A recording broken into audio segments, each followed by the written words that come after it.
Texas Tech, Elite Eight. How?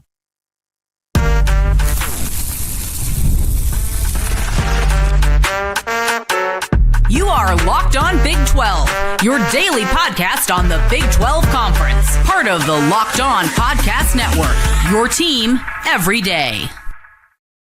It is Friday, officially Friday on the East Coast, and Texas Tech just did what I thought impossible at one point in this game, and that is win. The Big 12 looked dead in the water. 3 teams, 3 losses. Texas Tech going home down by 16 in the second half to Arkansas. And then lo and behold, here come the Red Raiders. How on earth did that happen? I'm Drake Toll from America's #1 Big 12 podcast, Locked On Big 12. Thank you for making this show your first listen every single day.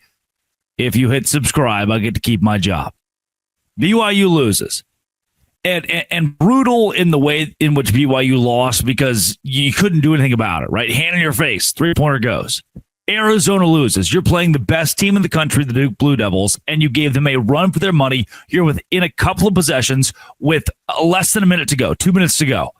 Then Texas Tech loses to Arkansas and snatches victory from the jaws of defeat. But I think what's more appropriate is Arkansas snatches defeat from the jaws of victory.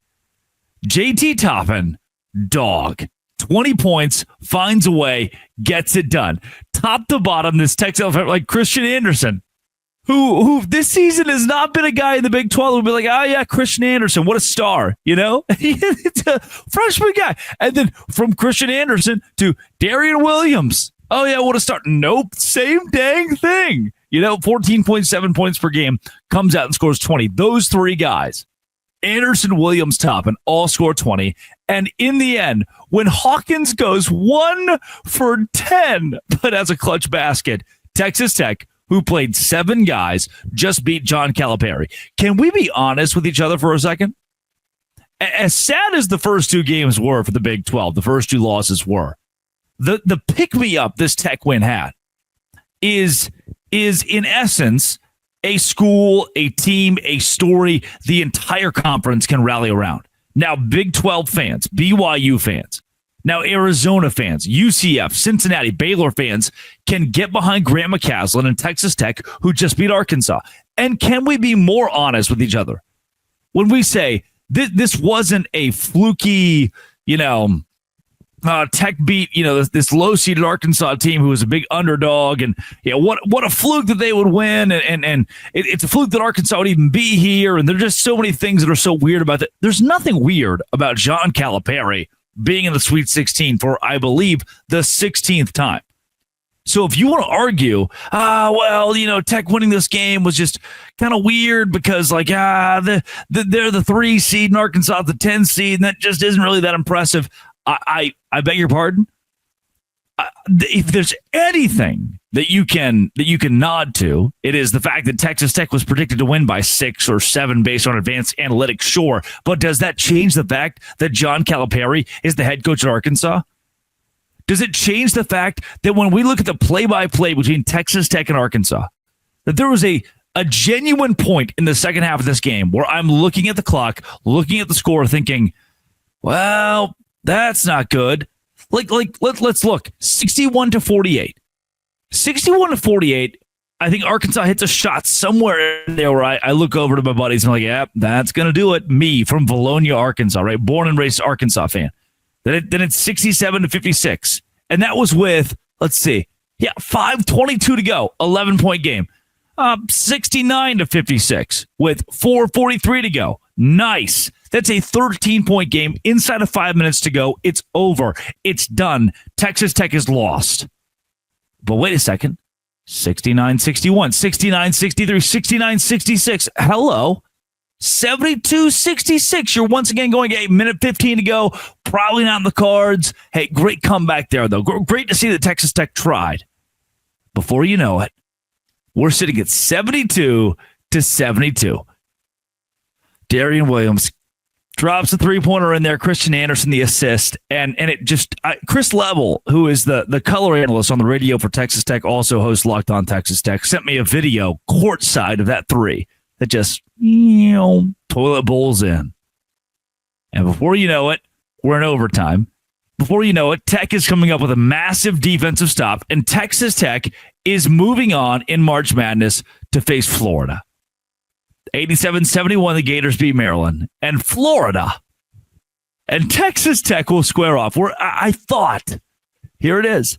I have preached over and over and over that the SEC is so overrated, and this narrative that they're the best conference and generational and unbelievable and world beating is overblown, and Texas Tech deserves more credit, and BYU and Houston and Arizona and Kansas even, or Baylor, deserves more credit than these SEC teams that made it in the back half of March Madness.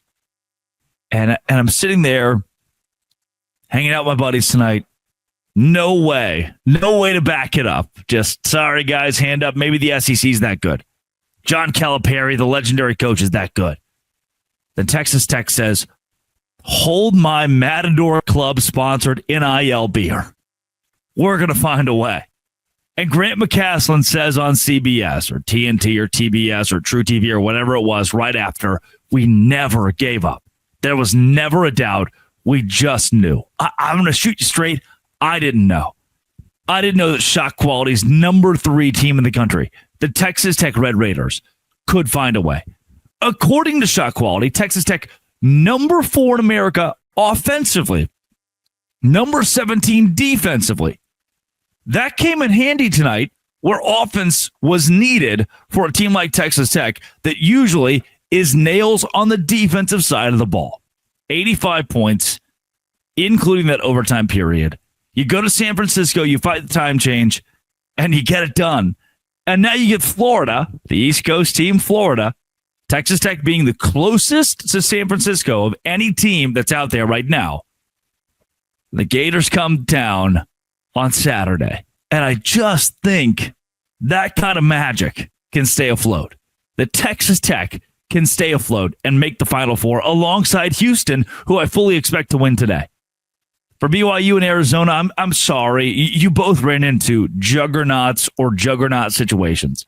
No one would have beaten Alabama when they made 25 threes, contested or not. I've never seen a team shoot like that. It was a record for three-pointers made. And for Arizona, it was Duke, Cooper Flagg, right? You talk about the middle 8 that we talk about in college football. Last 4 minutes, first 4 minutes, first half, second half. Your middle 8 in basketball was bad, and Duke's was good.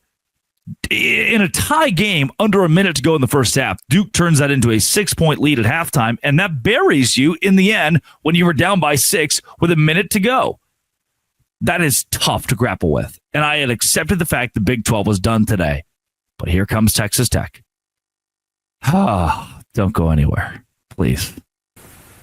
The NCAA tournament is here, and so is the bracket breakdown. Locked On Podcast Network and Amazon Fire TV channels are teaming up to deliver NCAA tournament coverage like never before. Watch studio shows featuring former players and Locked On's local experts as they guide you through every upset, buzzer beater, and bracket matchup. Stream it all for free on Amazon Fire TV channel. Search Bracket Breakdown to see it all for free. It's your team every day. Show is brought to you by our friends who sponsor the Locked On Podcast Network, Nissan. And the reason I bring up Nissan, and I always try to bring up Nissan, is I drive a Nissan and a Nissan Maxima with Arkansas plates to be exact. With Nissan, it is easy. They're all about the stats. Numbers don't lie. With the new Armada Pro 4X, the numbers are on an MVP level. With the ability to tow up to 8,500 pounds, it can quite literally carry the whole team plus the gear wherever you need to go. Twin-turbo V6 engine and room for 8 people. The Armada Pro 4X is built for big crews, big adventures, and bigger moments. Whether you're exploring off-road rails or going to the arena, the Armada Pro 4X brings power, versatility, and style wherever you go. Take your adventures to new heights. All new Nissan Armada Pro 4X. Learn more at nissanusa.com. That is nissanusa.com. There it is. Texas Tech moves on. Somehow, some way, they get it done. And BYU, Arizona, great seasons. I'll eulogize those the rest of next week. But for now, Tech's still alive. Houston job to be done. This has been, it always will be, Locked On. Thanks for making it your first listen every single day. Dose Grande.